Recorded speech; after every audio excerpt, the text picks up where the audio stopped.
여러분 오늘 하나님께서 주일에 주시는 말씀은 계속해서 요한복음인데요. 요한복음 1장 14절 보시겠습니다.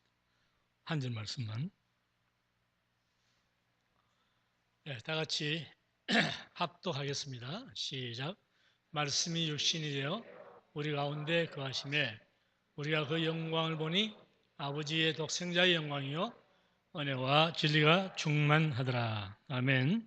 사랑하는 아버지 하나님, 이 아침에도 아버지께서 이 부정한 종을 통해서 주의 말씀을 주시는데, 하나님 아버지, 이 말씀 주님께서 친히 하시고자 하는 말씀이 되게 하시고, 사람의 소리, 사람의 말, 사람의 생각이 아니게 하시고, 오직 하나님께서 이 말씀을 통해서 영광 받으시며 주 예수의 이름이 높임을 받을 수 있는 그러한 예배가 될 수 있도록, 말씀이 될 수 있도록 은혜 내려 주옵소서.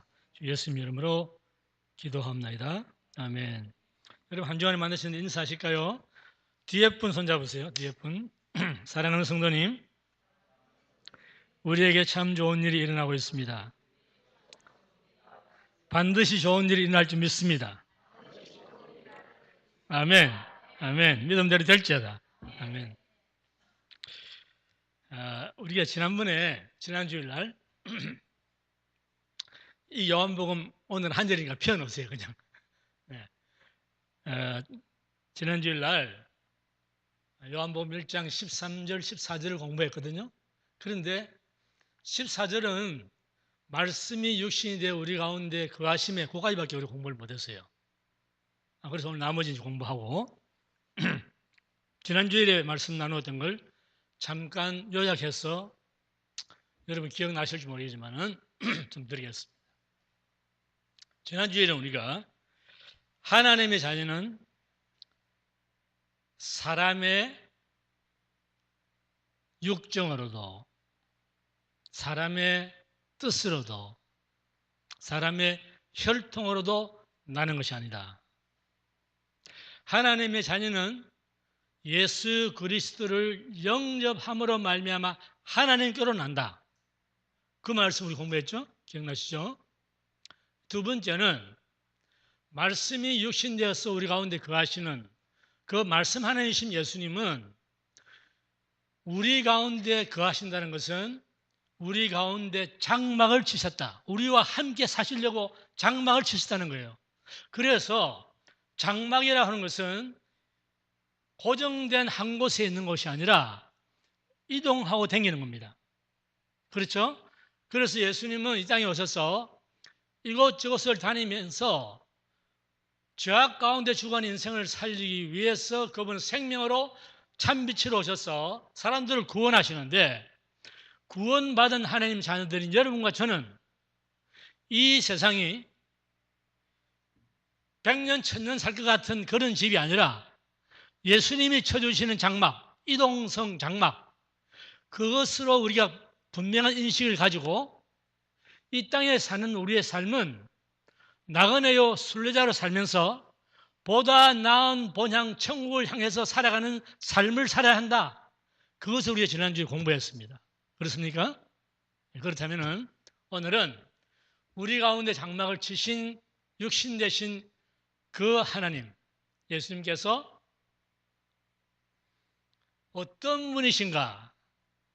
요한이 말하기를 우리가 그 영광을 보니 그랬어요.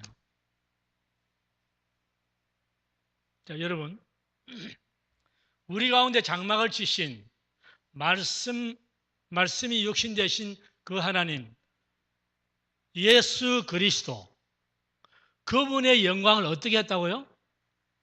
다 같이 어떻게 했다고요? 보았다. 여러분, 이 말씀을 잘 생각해 보세요. 오늘 제가 몇 절 아닌 단 한 절로만 여러분 같이 이 말씀을 나누는 것은 이 14절 말씀이 굉장히 중요한 말씀이에요. 우리는 그냥 읽고 넘어갈 수 있는 그런 구절 같지만은 매우 중요한 말씀이기 때문에 어쩌면 오늘도요, 우리가 이게 반밖에 공부를 못할 겁니다. 시간이 다 흘러야 안 돼요. 여러분, 우리가 하나님의 영광을 본다. 그럴 때 그것이 가능한 문제입니까? 첫 번째 저 질문입니다. 하나님의 영광을 우리가 보는 것이 가능한가 말이에요. 두 번째는 하나님의 영광은 무엇인가 그 말입니다. 여러분 우리가 성경 속에서 영광이라는 말이 많이 나오고 기도할 때도 하나님께 영광을 돌리고 다 그러잖아요. 그 영광이란 말은 우리가 무수히 듣고 말하고 있는데 과연 하나님의 영광을 보는 것이 무엇이며 그 영광은 무엇인가? 이걸 생각해야 됩니다. 지금 요한이 말하는 우리가 영광을 보았다고 하는 것은 환상을 본 걸 얘기하는 거 아닙니다, 여러분. 영광은 나타나야만 볼 수 있는 거예요. 여러분 하나님께서 영광을 나타내지 않으면 그 누구도 볼 사람이 없습니다. 그런데 성경에서 말하기를 하나님을 보고 살 자가 있다 없다? 없다 그랬잖아요. 그러면 하나님의 영광을 보는 것이 무언가? 출애굽기 24장을 보겠습니다.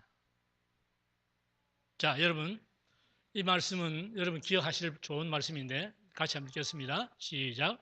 모세와 아론과 나답과 아비후와 이스라엘 장로 70인이 올라가서 이스라엘 하나님을 보니 그 발 아래는 청옥을 편듯하고 하늘같이 청명하더라. 하나님이 이스라엘의 존귀한 자들에게 손을 대지 아니하셨고 그들은 하나님을 보고 먹고 마셨더라. 여기 하나님께서 그들을 손대지 않았다는 말은 하나님을 보면은 죽는다 그랬는데 하나님께서 죽이지 않았다는 말입니다. 손을 대지 않았다는 거예요. 그런데 그들은 하나님을 보았다고 그랬어. 하나님의 임재가 나타날 때 그 하나님 발 아래는 마치 하늘에 사파이어를 펴놓은 것처럼, 여러분 사파이어 아시죠? 색깔이 여기 마침 이 노랗겠어요 오늘. 예? 마지막에 해놨네. 지자리. 예, 저렇게 성경 지명이 있다니까. 저게 청옥입니다. 저게 사파이어예요. 그런데 사파이어가 하나님이 임재하시는 바로 그 순간에 그분의 발 아래 쫙 하늘 펼쳐진 거예요. 그것을 본 모세가 이 기록을 했습니다.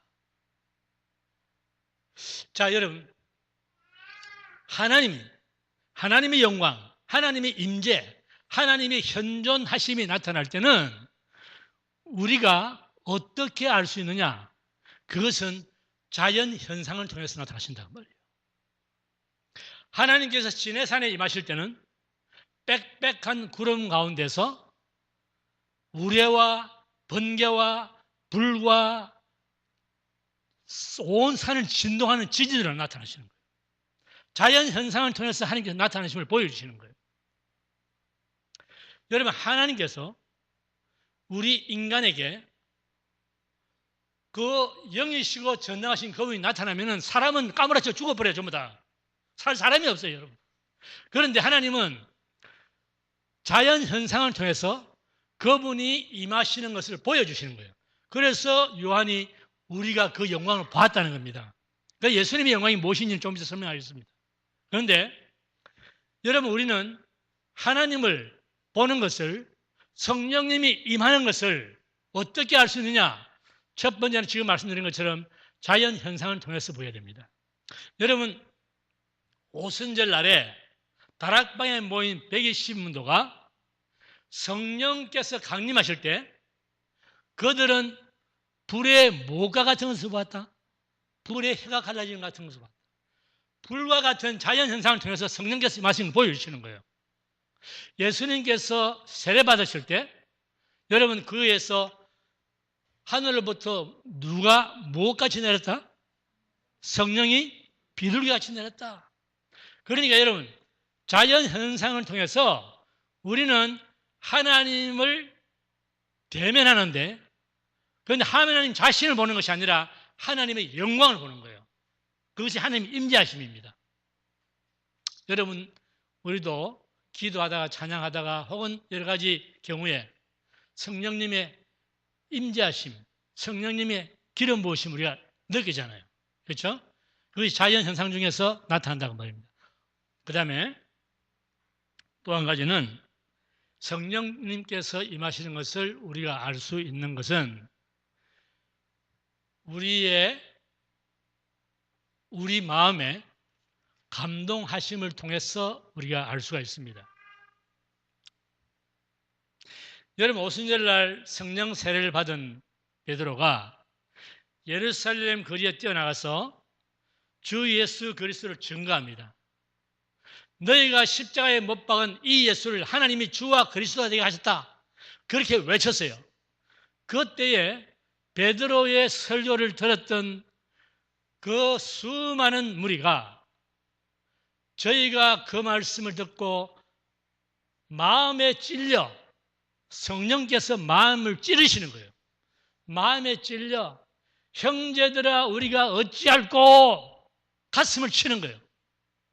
여러분, 성령께서 우리에게 임하실 때는 자연현상을 통해서도 임하시지만은 우리의 마음의 감동을 통해서도 오십니다.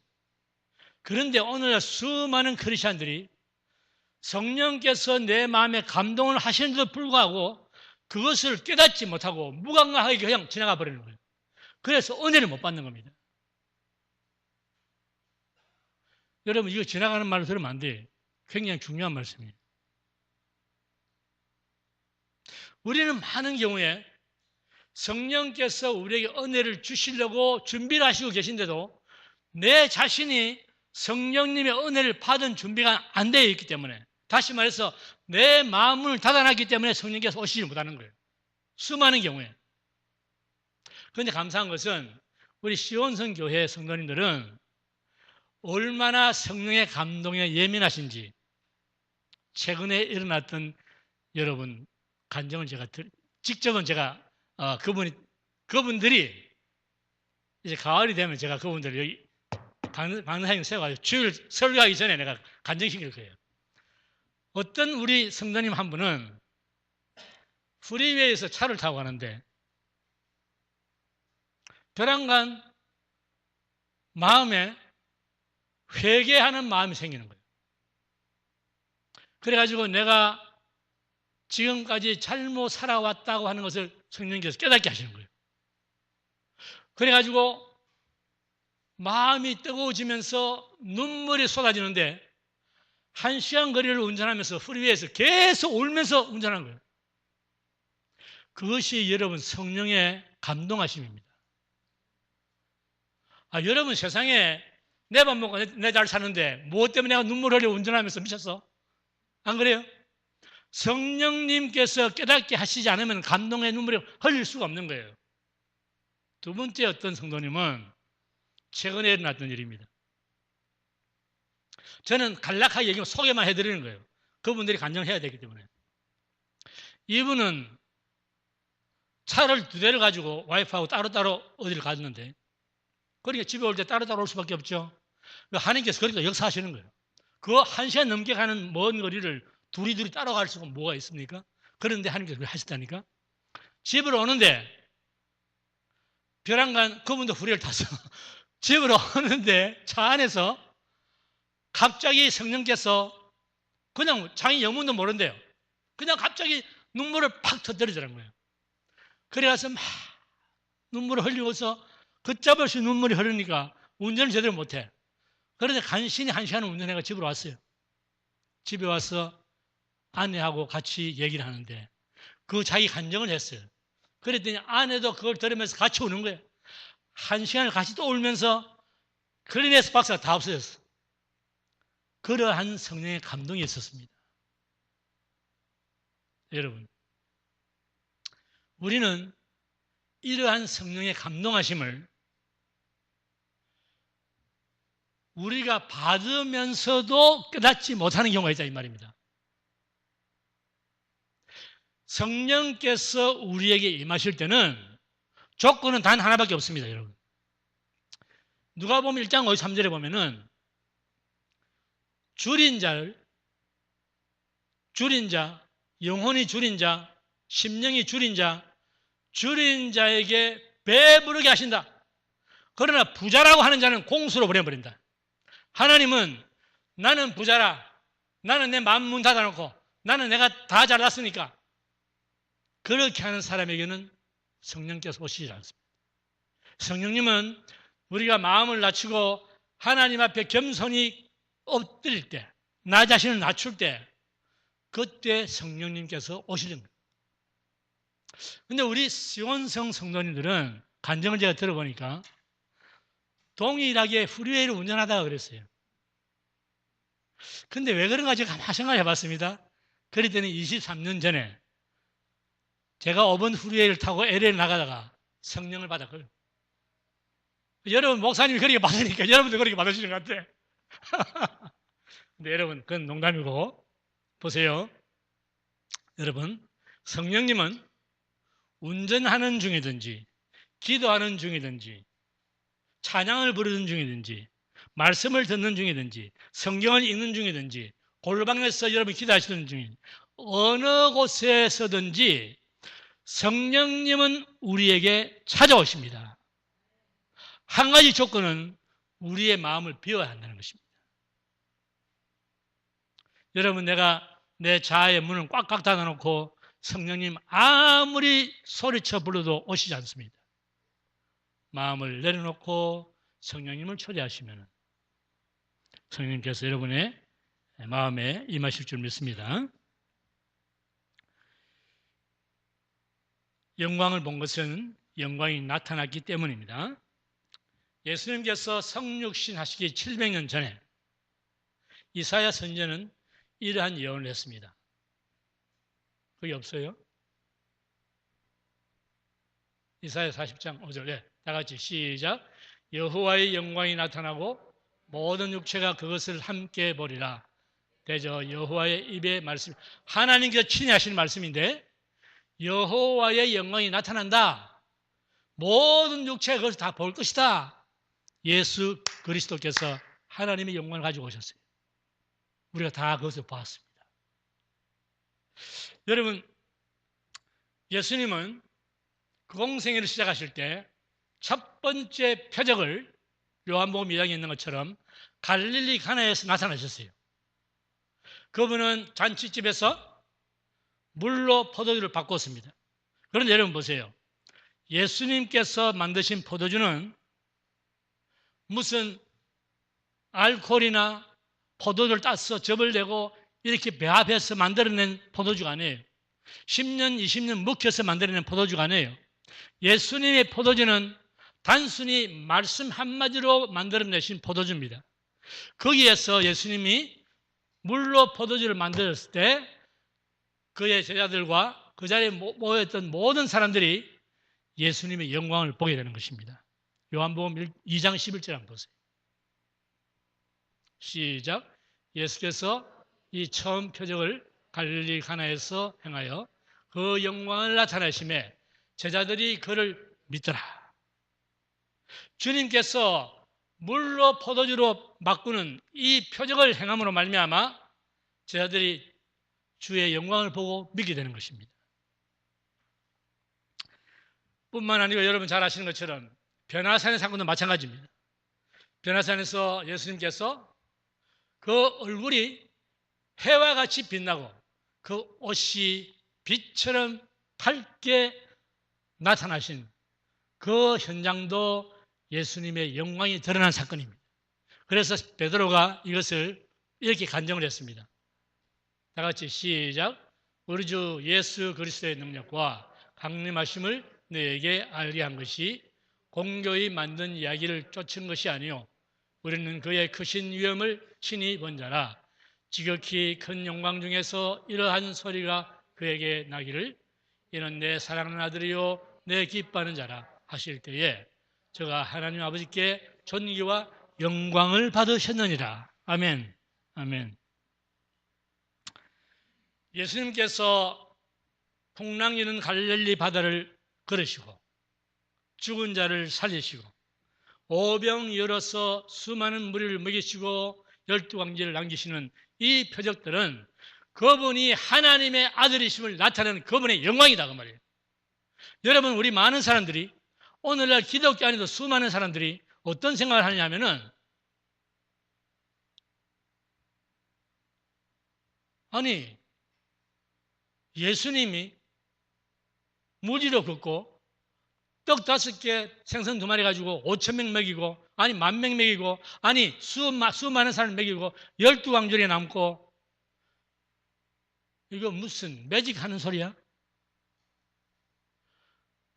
여러분 이게 제가 그냥 만들어낸 이야기 아니에요? 몇 해 전에 모 교회의 안수 집사라고 하는 분이 제게 이런 말을 했습니다. 목사님,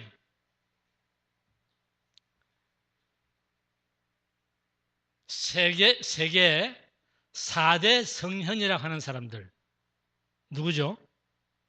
세상에서 세계 4대 성현이라고 하는 사람들이 누굴까요? 예, 예수님 또 석가 또 예? 공자 또 소크라테스 여러분 이 4대 성현이 자기는 뭐라고 그러냐면 세상 사람들이 그렇게 위대한 사람이라 생각하는 이 네 사람들이 다 별 볼 일 없는 사람이다. 누가? 안수 집사가 그 말하고 있어요 지금. 그러면서 하는 말이 예수님이 장난기가 있지 갈릴리 바다를 걸어가 오병이 열어 수많은 물을 먹였어. 그거 매직하는 겁니까? 그러면 하는 말이 내가 내 교회를 하나 창시하겠습니다. 자기 종교를 자기 창시하는데 그래 건방을 떨더니요 그의 겨울에 한국에 나가가지고 서울에서 길을 건너다가 질주하는 차에 부딪혀가 횡사해버렸어요. 갔어요. LA에 사는 아무개입니다. 제가 말씀 안 드리. 여러분 예수님께서 이적과 표적과 기사를 통해서 그분의 영광을 나타내시는데 만일에 여러분 예수님께서 오셔서 그냥 좋은 교훈만 하고 가셨다. 그러면 여러분 특별히 예수님을 믿어야 할 이유가 있습니까? 소크라테스를 믿지. 내 자신을 알라. 그처럼 유명한 말이 세상에 어디 있어? 이 세상 오늘날 뒤죽박죽되고 모든 것이 어지럽게 돌아가는 이 세상 아니 크리스찬들마저도 생뚱맞게 엉뚱한 짓을 하고 있는 이 세상에서 자기 자신을 보는 눈이 없으니까 그런 일이 다 생기는 거 아닙니까? 내 자신을 내가 볼 수 있고 내를 알 수 있다면 그런 일이 생기지 않는 거죠. 그러니까 믿으려면 차라리 소크라테스를 믿지. 그렇잖아요. 여러분 예수님이 자연 법칙, 과학 법칙 그것을 벗어나서 초자연 법칙 다시 말해서 이적을 행하셨다면 그 이적은 두 가지 중에 하나입니다. 하나는 터무니없는 속임수, 매직 아까 말한 것처럼 누가 두 번째는 그분은 만물이 그로 말미암아 지은 바 되었으니 하는 창조주 하나님이세요. 우리는 후자를 믿습니다. 예수님은 여러분 여러 가지 이적과 표적을 많이 행하셨는데 제가 그냥 장난삼아 한번 얘기해 볼게요. 예수님께서 갈릴리 바다를 걸으시다가 물에 빠져버렸다 합시다. 그래서 물에서 허우적거리면서 여보게 베드로 내가 좀 살려줘. 그런 예수 여러분 믿겠어요? 예? 여러분 예수께서 행하신 표적을 우습게 생각하시면 안 돼요. 여러분. 오늘날 보수주의다 무슨 복음주의다 혹은 무슨 세대주의다 하는 이 신학자들은 예수님의 모든 표적과 이적의 그 기사를 다 빼버려요. 그거는 순 가짜다. 만들어낸 얘기다. 허구다. 그런 건.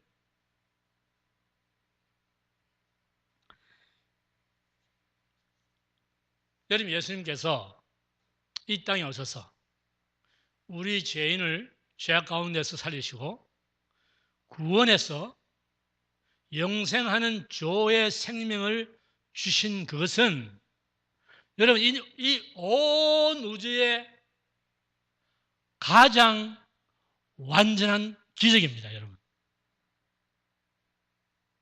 여러분 우리가 이 땅에서 100년도 못 사는 인생들이 영원한 생명을 얻고 영원 무궁토록 영원하신 하나님과 예수 그리스도와 함께 사는 그 천국으로 간다는 것은 여러분 이거 기적 아니에요? 여러분 무슨 날개가 있어요? 날개 치면서 천국을 갈 겁니까? 가보지도 않은 곳에 어디 있어 또. 그렇잖아요. 그런데 예수님께서는 우리를 위해서 우리의 죄를 대속하기 위해서 그분이 십자가에 피를 흘리시고 그 피로 말미암아 죄 씻음 받은 사람들은 영원토록 하나님의 자녀가 되어서 영생 복락하는 천국으로 들어간다고 하는 이 기적. 여러분 이것은 돈으로 살 수 없고 무엇으로도 살 수 없는 기적 중의 기적입니다. 자연법칙 가운데서 이 온 우주에서 가장 강력한 법칙 하나가 있는데 그것은 죽음의 법칙입니다. 사람은 그 누구든지 이 땅에 태어나면 다 죽게 되어 있어요. 죽지 않을 사람이 없습니다. 죽음을 피해서 달아날 장사가 없어요. 그런데 이것은 여러분 우리가 죽어보지 않았지만은 죽어보지 않았다고 해서 죽음이 없는 것이 아니에요, 여러분. 죽음은 우리가 다가옵니다. 빨리 오고 늦게 오는 뿐이지 죽음은 우리가 다가오는 것이에요. 그래서 히브리서 기자가 히브리 9장 27절에 다 같이 시작. 한 번 죽는 것은 사람에게 정하신 것이요 그 후에는 심판이 있으리니. 이건 사람은 누구나 다 죽게 되어 있습니다. 그리고 심판이 있습니다. 자연 법칙 가운데 죽음의 법칙보다 더 강하고 더 크고 더 분명한 법칙은 없어요. 그런데 하나님의 아들 예수 그리스도 말씀이 육신이 되어서 오신 그 하나님, 우리 가운데 장막을 치시고 참 구원의 방주가 되신 그 예수님, 이분은 죽은 자를 살리실 뿐만 아니고 스스로 죽음으로부터 일어나서 그를 믿는 모든 자에게 부활과 영생을 주시는 하나님이십니다.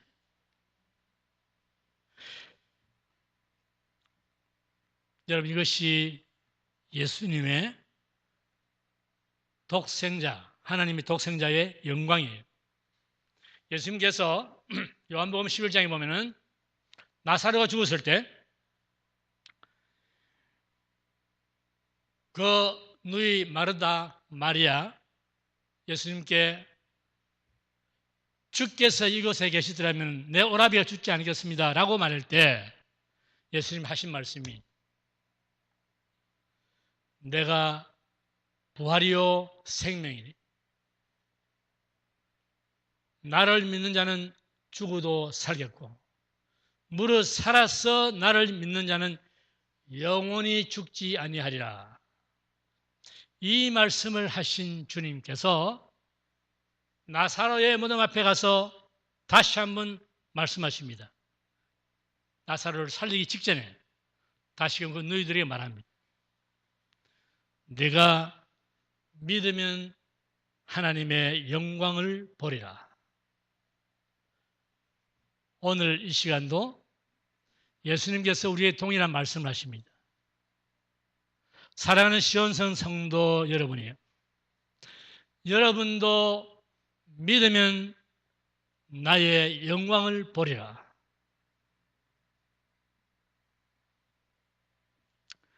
이제 우리 모두 말씀이 육신되어 우리 가운데 장막을 치시고 우리에게 부활과 영생을 주신 예수님의 영광을 믿음으로 바라보며 한 주간도 여러분 믿음에 승리하시는 복된 성도님 다 되시기를 주 예수님 이름으로 축복합니다. 기도하겠습니다.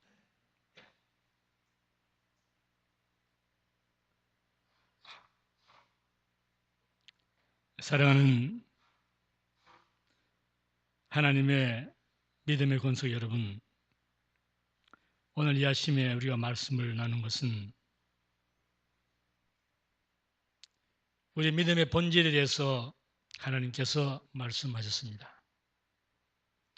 우리는 많은 세월을 믿음 생활했고 성경도 많이 읽었고 찬양도 많이 불렀고 기도도 많이 했습니다. 그런데 오늘 바로 이 시간 우리가 주님의 영광을 어떻게 보고 있습니까? 우리가 날마다 성령님과 동행하고 있습니까? 아니, 오래 믿음 생활 가운데서 아직도 주의 영광을 단 한 번도 본 적이 없습니까? 주님은 우리가 죄인일 때 우리 죄를 속죄하시기 위해서 피 흘려 죽으셨고 지금도 그 피로 하나님 자녀된 우리를 위해서 노심초사 아버지 우편 보좌에 앉아서 우리를 위해서 중보 기도를 하고 계신데 사랑하는 아들아 사랑하는 딸아 내가 너와 함께 하기를 원한다. 내 문제를 내게 맡겨라. 사람끼리 다투고 분쟁하지 말고 그것을 내게 가져와서 기도로 내게 아뢰라. 그러면 내가 그 문제를 해결하리라. 주님은 안타까운 이유를 찾고 계십니다. 그렇다면 여러분 오늘 우리의 마음은 어디로 향해야 되겠습니까? 하늘 보좌 계신 주님께로 향해서 우리의 굳은 마음을 활짝 열고 돌 같은 마음이 살 같은 마음으로 바뀔 수 있도록 주님의 자비하심을 구해야 되지 않습니까? 남을 탓하지 마세요. 다른 사람을 원망하지 마세요. 문제는 모두 내게 있습니다. 성령님께서 여러분의 마음을 두드리면서 사랑하는 아들아 사랑하는 딸아 나는 다른 어떤 사람이 아니라 바로 내 자신이 무너지기를 원한다. 내 마음을 내려놓아라. 빈 마음이 되어라. 내가 들어가마. 그 말씀을 하시는 그 음성을 들을 때 사랑하는 여러분 우리가 주님 말씀에 순종해야 됩니다. 참으로 줄인 자에게 배부르게 하시는 그 주님의 은혜를 받아야 됩니다. 주 하나님의 영광은 독생자의 영광은 그냥 보는 것이 아닙니다. 그것은 믿음으로 보는 것이요. 믿음은 순종하는 것이요. 순종하는 것은 말씀에 쫓아 복종하는 것이기 때문에 그 말씀을 쫓아 사는 자에게 성령님이 임하셔서 은혜 주시고 감동하시고 빛을 비추십니다. 여러분 이 말씀 우리가 받았고 그 말씀이 그냥 들었다가 허지부지 흩어져 없어지는 것이 아니라 우리의 심령 깊은 곳에 비수처럼 꽂혀서 이 말씀으로 한 주간도 주의 은혜 가운데 성령님의 인도하심을 따라서 생명으로 사는 한 주간 될 수 있도록 간절히 부탁하시는 성령님의 음성을 듣고 여러분 말씀에 순종하여 믿음으로 승리하는 그러한 복된 한 주간 되시기를 원합니다. 사랑의 아버지 하나님 오늘 주신 말씀은 우리가 비록 짧은 말씀이었지만 말씀 속에서 핵심을 찾게 하시고 우리가 날마다 우리의 신앙생활 속에서 육신으로 사는 것이 아니고 내 생각, 내 감정을 따라 사는 것이 아니라 믿음으로 살며 주의 영광을 보며 하나님 앞에 온전한 영광을 돌리는 그러한 삶을 사는 주의 백성 될 수 있도록 은혜 내려 주옵소서. 주 예수님 이름으로 간절히 기도합나이다. 아멘.